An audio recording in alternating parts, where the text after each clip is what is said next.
और अब बात करते हैं कथावाचक साध्वी की मर्डर मिस्ट्री की। 72 घंटे बाद भी कथावाचक साध्वी प्रेम बाइसा की मौत की गुत्थी सुलझ नहीं पा रही है। साध्वी की मौत को लेकर अलग अलग दावे किए जा रहे हैं। कोई बीमारी बता रहा है तो कोई साजिश करार दे रहा है। साध्वी प्रेम बाइसा की मौत पर बड़ी खबर आई है। पोस्टमार्टम रिपोर्ट में मौत कैसे हुई इसका खुलासा नहीं हुआ। अब साध्वी की विसरा की जांच होगी। विसरा को जांच के लिए फोरेंसिक लैब में भेजा गया है। इंजेक्शन लगाने वाले कंपाउंडर से भी पूछताछ होगी।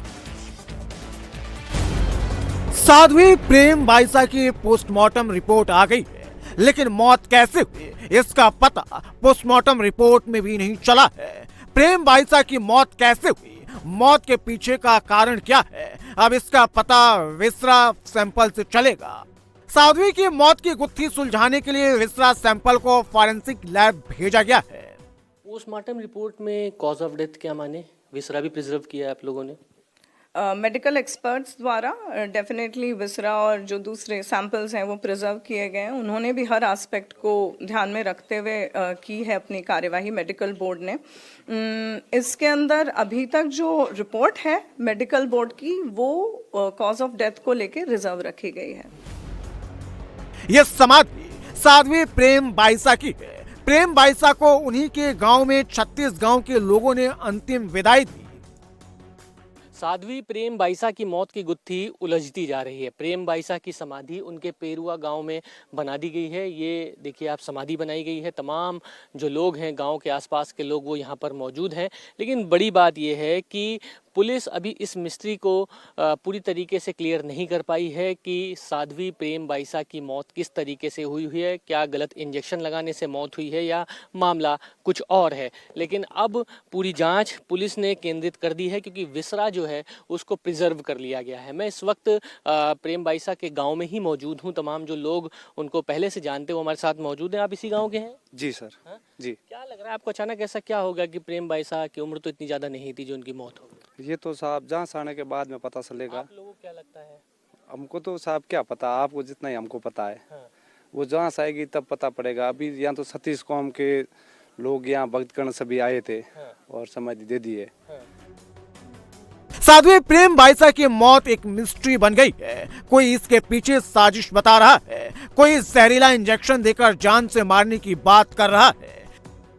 इस कम उम्र के अंदर इतना बड़ा नाम करना और इतना बड़ा नाम कमाना और छोटी अवस्था में 4 वर्ष की उम्र के अंदर वहाँ से भगवादारी करना, ये एक बहुत बड़ी हमारी जाट समाज के अंदर बहुत बड़ी बात है और इसके पीछे बहुत बड़ी साजिश है। साध्वी प्रेम बाइसा महज 25 साल की थी और अपने पिता के साथ आश्रम में रहती थी।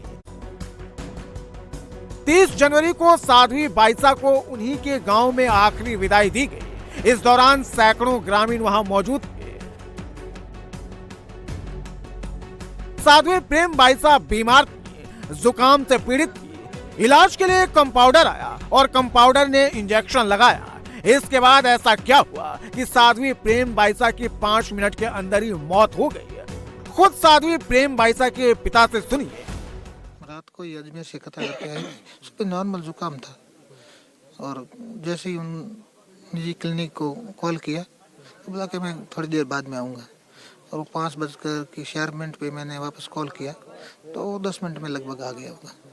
तो 5:15 या 17-18 मिनट में उन्होंने इंजेक्शन लगाया और मात्र 30 सेकंड में उसकी हालत नाजुक हो गई।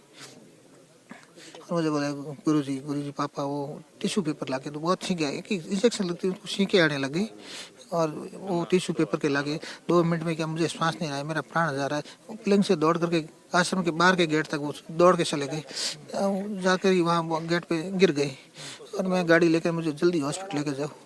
गाड़ी स्टार्ट की और लेके गए। तो मैंने फिर उस डॉक्टर को वापस फ़ोन किया 5:29 में, आपने ऐसा क्या जहरीला इंजेक्शन दे दिया, यही हालत हो गई है 5 मिनट के अंदर अंदर।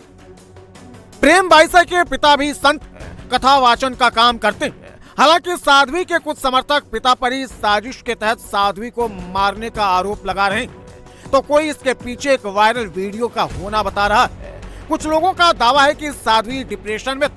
आखिर सच क्या है, गांव वालों से जान लीजिए।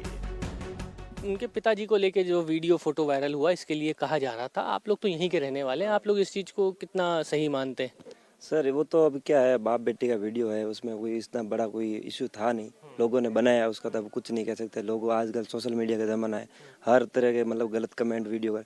बाप जी बोल रहे मैंने भाई पोस्टमार्टम के लिए मना नहीं किया, ठीक है, और लोगों ने कहा मना करे। बाप जी ने कहा भाई साधु संतों का मामला है, साधु संत आने के बाद पोस्टमार्टम कराए या परिजन आने के बाद पोस्टमार्टम करवाए। उससे पहले लोगों ने वहाँ भीड़ कर दी, इकट्ठा कर दिया, माहौल गर्मा गर्मी कर दिया। उसके बाद पुलिस प्रशासन आई, हॉस्पिटल ले गई, बॉडी रखाई वहाँ। कंपाउंडर कौन था, इंजेक्शन किसने लगाया, आप लोग को पता है? हाँ, देवी सिंह नाम का कोई बंदा, वहाँ के लोकल मेडिकल वाले थे। तो उन्होंने गलत इंजेक्शन लगाया या अस्पताल ने गलत किया? नहीं, उन्होंने लगवाया गलत, अस्पताल में तो इमरजेंसी लेके गए। तो इंजेक्शन गलत कैसे लग गया? अब वो तो पता नहीं, अब मेडिकल रिपोर्ट आएगी उसके बाद पता चलेगा, स्पष्ट हो पाएगा। वो मोबाइल नहीं दे रहे थे, एम्बुलेंस से ही में लेके जा रहे थे।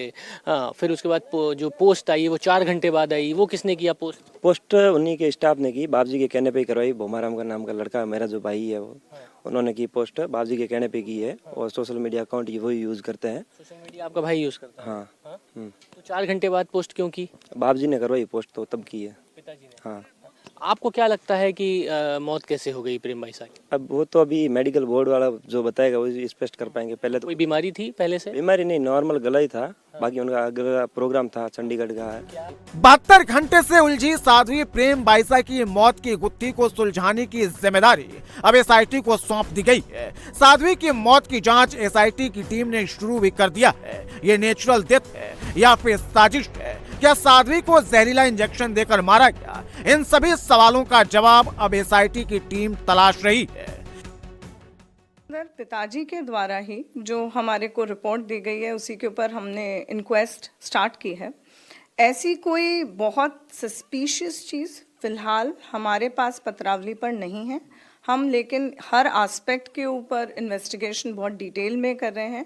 जैसा कि आपने बताया, सीपी साहब के आदेश पे डीसीपी साहब और एडीसीपी साहब वेस्ट के निर्देशन में एसआईटी का जो गठन हुआ है वो हर एस्पेक्ट को बहुत माइन्यूटली और बहुत ऑब्जेक्टिवली देख रहा है।